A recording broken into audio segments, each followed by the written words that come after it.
Good morning, Europe. You are watching Europe Today. The deadliest place for women is home, because a staggering 140 women and girls are killed every day by an intimate partner or family member, according to a report released by UN Women and the UN Office of Drugs and Crime. This translates to approximately 51,100 victims globally in 2023, a slight increase from the previous year.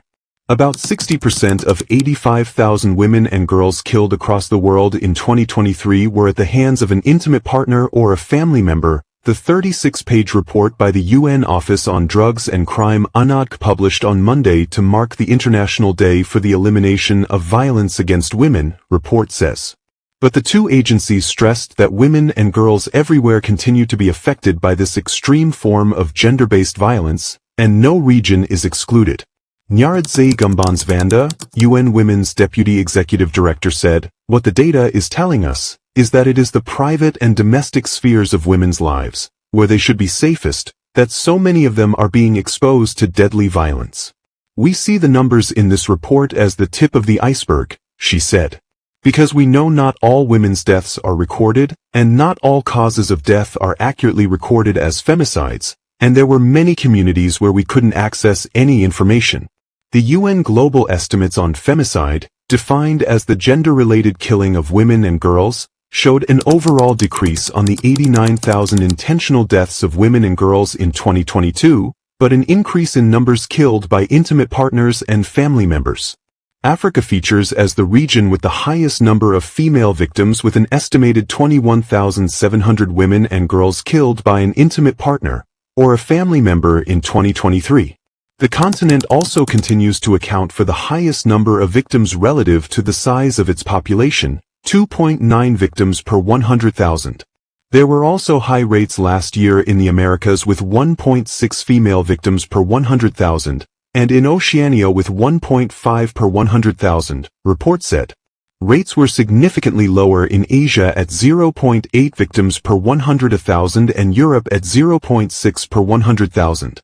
According to the report, the intentional killing of women in the private sphere in Europe and the Americas is largely by intimate partners. By contrast, the vast majority of male homicides take place outside homes and families, report said.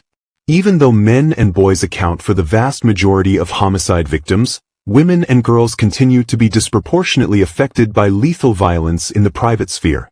An estimated 80% of all homicide victims in 2023 were men, while 20% were women, but lethal violence within the family takes a much higher toll on women than men, with almost 60% of all women who were intentionally killed in 2023 being victims of intimate partner or family member homicide.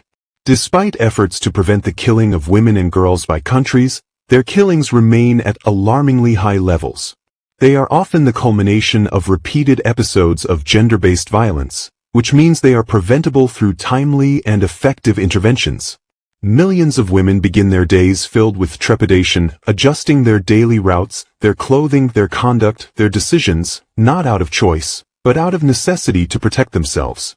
Women living with disabilities, older women, migrant, refugee women, and all those who experience multiple and intersecting forms of vulnerabilities are even more profoundly affected.